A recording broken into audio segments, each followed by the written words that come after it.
ओम नमः शिवाय। पार्वती बोली शिव से, भगवान शांत कैसे हो जाऊं, आनंद को कैसे प्राप्त करूं। भगवान शिव ने उत्तर दिया, भीतर आती और बाहर जाती हुई श्वास के मध्य में ठहर जाओ, आनंद को प्राप्त हो जाओगी पार्वती। ऐसा संदेश देते हुए, ऐसा ज्ञान का मार्ग खोलते हुए भगवान शिव ने स्वर विज्ञान का उपदेश पार्वती को देना आरंभ किया। आज उसी स्वर विज्ञान की कुछ चर्चा मैं आपके सामने आपके साथ करूंगा।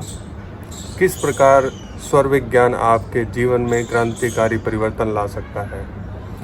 जो बातें आपने कभी महसूस नहीं की, हालांकि आप श्वास लेते हैं, आप जीवित हैं, क्योंकि आप मुझे देख पा रही हैं, सुन पा रही हैं, तो मैं ऐसा मान लेता हूं कि आप जीवित ही हैं। लेकिन तब भी जब तक आपने स्वर विज्ञान को जाना नहीं, स्वरों को पहचाना नहीं, स्वर की शक्ति को नहीं पहचाना, तब तक आपका जीवन अधूरा। क्योंकि याद रखना, भगवान शिव ने कहा, अंदर आती और बाहर जाती हुई श्वास के मध्य में ठहर जाओ। लेकिन उस श्वास के मध्य में ठहरा कैसे जाए, उसकी कला क्या है, उसके रहस्य क्या हैं, ये सारा भेद भगवान शिव ने पार्वती को स्वर विज्ञान के रूप में दिया। और इसके आधारभूत कुछ तत्व मैं आपको बताऊं तो हमारे शरीर में दो स्वर हैं, एक तो सूर्य स्वर, एक चंद्र स्वर। जो दायां स्वर है उसे सूर्य स्वर कहा जाता है, बायां स्वर चंद्र स्वर। तो जैसा ही सूर्य और चंद्र का कार्य है, सूर्य अर्थात गर्मी, ऊष्मा, एनर्जी, शक्ति, और चंद्र अर्थात शांति, ठंडक, कोमलता, ये सब गुण जो हैं चंद्र के हैं।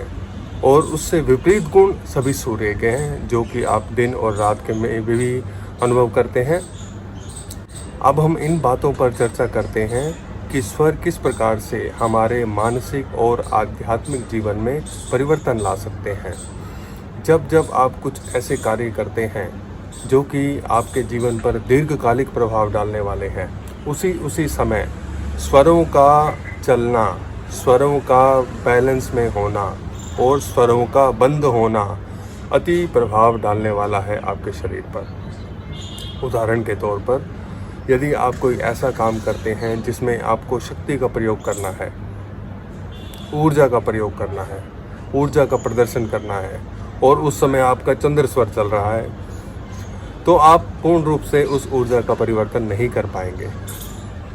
यह आपके शरीर का आदेश है, उसको समझें। यदि आपने कोई कोमलता का कार्य करना है, कोई ऐसा कार्य करना है जिसमें शक्ति की ज़रूरत नहीं, जैसे कोमलता से ही काम चल जाएगा, बातें करने से ही काम चल जाएगा, थोड़ा समझाने बुझाने से ही काम चल जाएगा, उसमें यदि आपका सूर्य स्वर यानी कि दायां स्वर जागृत है, तो आप वो कार्य नहीं कर पाएंगे कुशलता के साथ। यह आपके शरीर का आदेश है। उस भाषा को समझें जिसे हम बॉडी लैंग्वेज कहते हैं। तो इस प्रकार से आपने अपने स्वरों के प्रति अवेयर होना है, जागरूक होना है, सजग होना है। इतना सजग होना है आपको पता हो किस कार्य को करते समय कौन सा स्वर जागृत होना चाहिए और उसका कितना लाभ मैं ले पाऊंगा। अब प्रश्न ये है कि स्वरों को बदला कैसे जाए, परिवर्तित कैसे किया जाए। यदि मेरा सूर्य स्वर जागृत है और मैं कोई ऐसा कार्य करना चाहता हूँ जिसमें चंद्र स्वर की आवश्यकता है, जिसमें चंद्र स्वर का आशीर्वाद प्राप्त होना जरूरी है, और यदि मैं कुछ ऐसा कार्य करना चाहता हूँ जिसमें सूर्य स्वर का जागृत होना जरूरी है, उसके परिवर्तन की भी विधियाँ हैं, वो मैं आपको सिखाऊंगा। और मुझे आशा है कि आप स्वर विज्ञान के अभ्यास से अपने जीवन के भीतर मूलभूत परिवर्तन, क्रांतिकारी परिवर्तन लेकर आ सकेंगे, जिसकी खुशबू केवल आप ही नहीं, दूसरे लोग भी महसूस कर सकेंगे। हमारे दो स्वर हैं, जैसा मैंने कि बताया, एक सूर्य स्वर और चंद्र स्वर। सूर्य स्वर यानी कि दायां स्वर, चंद्र स्वर बायां स्वर। अब मान लीजिए आपका बायां स्वर जागृत है, मतलब बायां स्वर खुला हुआ है, आपको आवश्यकता है दाएं स्वर जागृत करने की। तो जो स्वर आप खोलना चाहते हैं, एक सूत्र याद रखें, जिस स्वर को आपने जागृत करना है उसको ऊपर रखें और थोड़ा सा गर्दन को इस तरह से झुका दें और लंबी गहरी सांस लें। लगभग 2 मिनट में ऐसा महसूस किया जाता है, स्वर परिवर्तित हो जाता है। और अगर आप इस स्वर को, चंद्र स्वर को खोलना चाहते हैं और ये चंद्र स्वर बंद है, तो इस तरह से ऐसे लिटाएं। इसकी दूसरी विधि भी है, पूरा लेटकर, विष्णु भगवान जिस मुद्रा में लेटे हुए हैं उसी मुद्रा में लेट जाएं। एक पैर को दूसरे पैर के ऊपर लगा कर रखें, पूरा भूमि पर सीधा लेट जाएं, आंखें बंद रखें और लंबी गहरी श्वास लें। लंबी गहरी श्वास लें, बाहर छोड़ें, श्वास लें, बाहर छोड़ें। इस प्रकार से लगभग 2 मिनट का अभ्यास आपके स्वर को परिवर्तित कर सकता है। और किस कार्य को करने हेतु किस स्वर का चलना जरूरी है, कौन सा कार्य आपको किस स्वर के जागृत अवस्था में नहीं करना चाहिए और स्वरों के लाभ क्या हैं, दोनों स्वर के जागृत अवस्था में आपको क्या काम नहीं करने चाहिए, क्या करने चाहिए, यह मैं आपको आने वाले कुछ समय में बताऊंगा।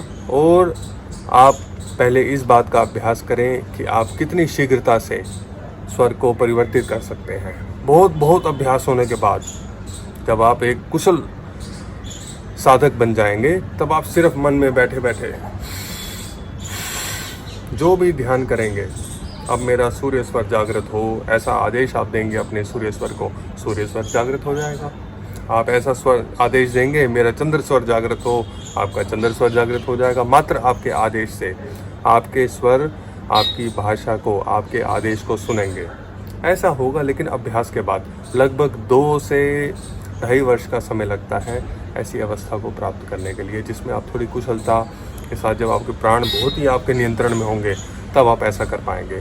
जब आप जैसे कुत्ता, बिल्ली, गाय या कोई जानवर पालती हैं, पक्षी आपकी भाषा समझने लगता है ना, वो कुछ अभ्यास के बाद, जैसे हठयोग पर दीपिका में कहा गया है कि प्राण जो है एक जंगली पशु के जैसे है, इसे धीरे धीरे वश में किया जाता है।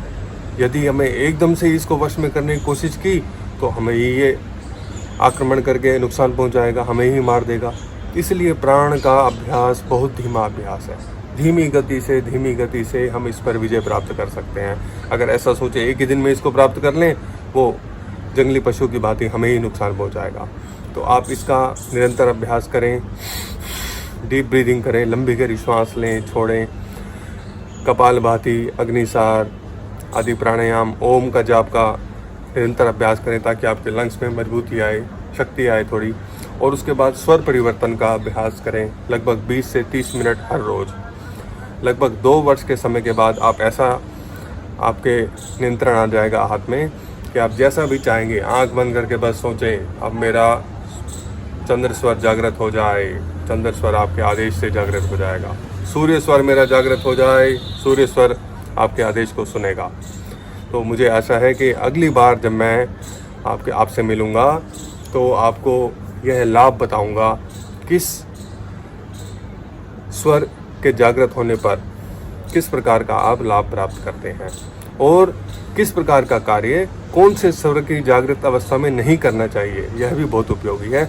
यह मैंने हजारों लोगों के जीवन में प्रैक्टिकल रूप में उनको सिखाकर, बताकर, समझाकर इसका जो है प्रैक्टिकल करवाया और उनके बहुत ही पॉजिटिव रिजल्ट आए।